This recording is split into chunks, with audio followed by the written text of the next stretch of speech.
Salut tout le monde et bienvenue dans une nouvelle vidéo réaction à chaud. Et pour faire court, je suis allé voir The Greatest Showman.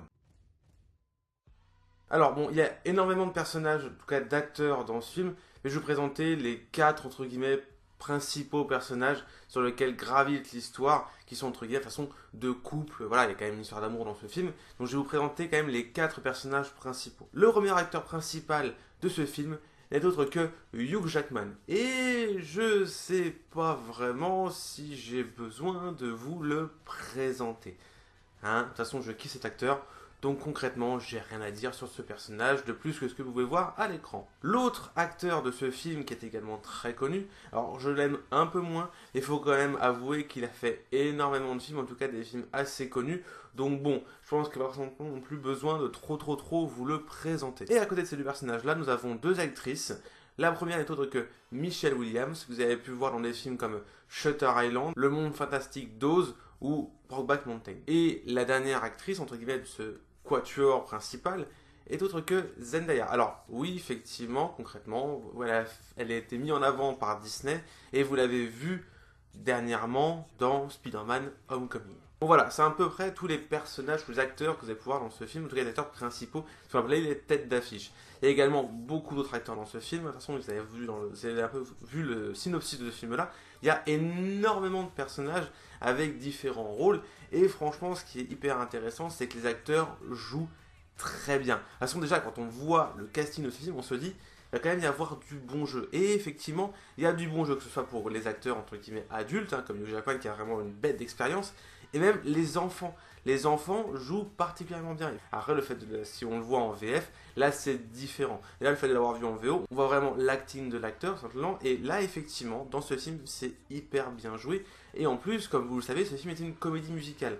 Et concrètement, dans ce film, eh ben, le fait d'entendre les façons des acteurs chanter. Déjà, Hugh Jackman, j'avais déjà entendu chanter quelques fois. J'ai pas vu Les Misérables, mais je savais qu'il chantait un petit peu. Et le fait de là, vraiment de le voir chanter du début jusqu'à la fin, c'est hyper intéressant. D'autres actrices que je ne connaissais pas forcément non plus du tout en tant que acting, les voir chanter comme par exemple Michelle Williams, c'est hyper intéressant. Bon, Zendaya, on savait qu'elle chantait, hein, du monde de Disney. C'est un peu comme Zac Efron. On savait que ces personnages-là chantaient, savaient chanter, enfin en tout cas savent chanter. Donc voilà, le fait de les voir dans ce film-là, c'est pas forcément une performance voilà, nouvelle, mais c'est intéressant, sachant qu'en plus moi, bon c'est un petit plaisir coupable.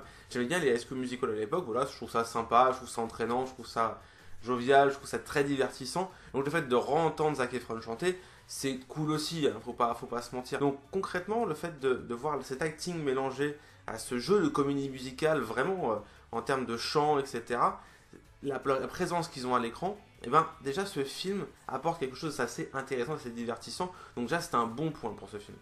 Après, l'autre bon point, c'est le scénario. Alors oui, je vous arrête tout de suite, le scénario est très, pas simple, parce qu'il est quand même bien réfléchi, mais très classique. C'est un scénario qu'on a déjà vu beaucoup de fois. Le mec qui au départ part de rien, vraiment limite le clodo dans la rue, il arrive à progresser petit à petit, à avoir un métier, à avoir une rentrée d'argent, à se marier, et il prend des risques, et grâce à ces risques-là, il arrive au sommet. Il arrive à avoir un grand succès, un franc succès, et à s'entourer de personnes qui justement lui ont permis de monter jusque-là. Et arrivé en haut, et ben, il prend la grosse tête, il fait, voilà, il met tout le monde de côté, limite même sa famille, il finit par tout perdre, et au final, voilà, le grand happy end où tout le monde est heureux, tout le monde est machin, tout le monde est truc, tout le monde s'est regroupé, l'argent est revenu, bref. C'est un scénario qu'on a déjà vu 1000 fois, mais c'est vrai que dans une comédie musicale, et joué par des acteurs qui savent jouer, et qui savent vraiment avoir une présence à l'écran, et ben, le scénario fonctionne. Même si on sait concrètement à peu près ce qui va se passer, on se doute un petit peu les différents revirements de l'histoire, c'est quand même cool parce que c'est quand même une comédie musicale, faut pas l'oublier. Ça reste un film, oui, qui nous propose des choses, avec un scénario, des personnages, nanana, mais c'est une comédie musicale à la base. Donc concrètement, le scénario derrière n'est pas forcément là pour être jugé. Ce qui doit vraiment être jugé, c'est ce que nous apporte le film, concrètement par rapport aux différentes mises en scène, aux musiques, à l'acting, etc.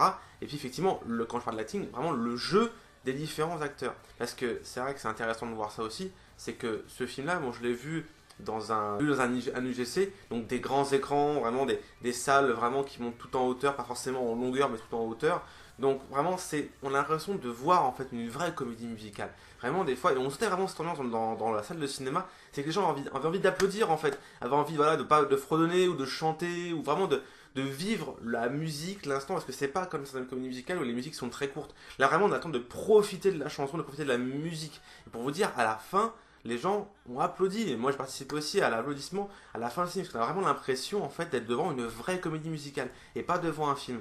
Donc c'est en ça que le film est quand même bon, il est beau déjà, de toute façon, au niveau de l'esthétisme, au niveau de la mise en scène, au niveau des musiques, etc. Il est beau, et en plus il est bon, ce qui est très agréable à regarder, il est divertissant, et il est entraînant, et ça fait du bien, on va voir un film comme ça, et on se dit, waouh, voilà, c'est bon, c'est une comédie musicale, on se laisse aller, et franchement, la musique, bon là je l'ai plus en tête, mais quand on sort de la salle de cinéma, les musiques principales restent en tête. Et c'est ça le but d'une comédie musicale, c'est que les musiques restent en tête, et on sort avec la banane, et on sort en étant voilà, satisfait. Ce film est satisfaisant, c'est comme dans les fameuses vidéos qu'on voit sur YouTube, essayer de pas être satisfait ou je ne sais quoi. Bah, ce film-là, vraiment, on sort de la salle, et on a le sourire, on a les musiques en tête, on a le sourire, et voilà, franchement, on passe vraiment un très bon moment devant The Greatest Showman.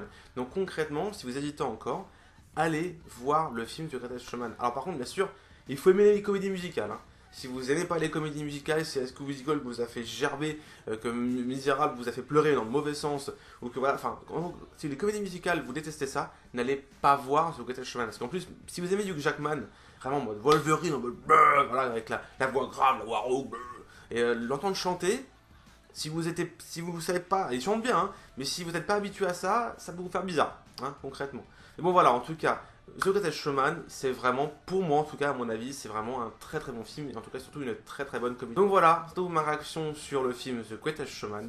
Vous inquiétez pas pour les vidéos, un Blu-ray, un film, la vidéo sur Predator est écrite, maintenant il ne reste plus qu'à la tourner et à la monter. Et à côté de ça, il y aura bien sûr la vidéo mise à jour de un Blu-ray, un film sur Captain America Civil War. Je vous l'ai promis pour 200 abonnés. Et donc effectivement, il faut que j'écrive un scénario parce qu'on se rapproche de plus en plus. Je suis à 196 là je crois au moment où je tourne cette vidéo. Donc voilà, ne vous inquiétez pas, ces vidéos sont en route, mais ça me prend du temps à écrire, à monter, enfin à tourner, etc. Parce que je veux vraiment faire des belles vidéos pour vous montrer vraiment l'évolution et le développement de la chaîne depuis cette tendance à créer. Donc voilà, si vous avez aimé cette vidéo, n'hésitez pas à liker, à commenter, à partager en masse et surtout à vous abonner si ce n'est pas déjà fait. Et je vous dis à la prochaine pour une nouvelle vidéo. A plus tout le monde.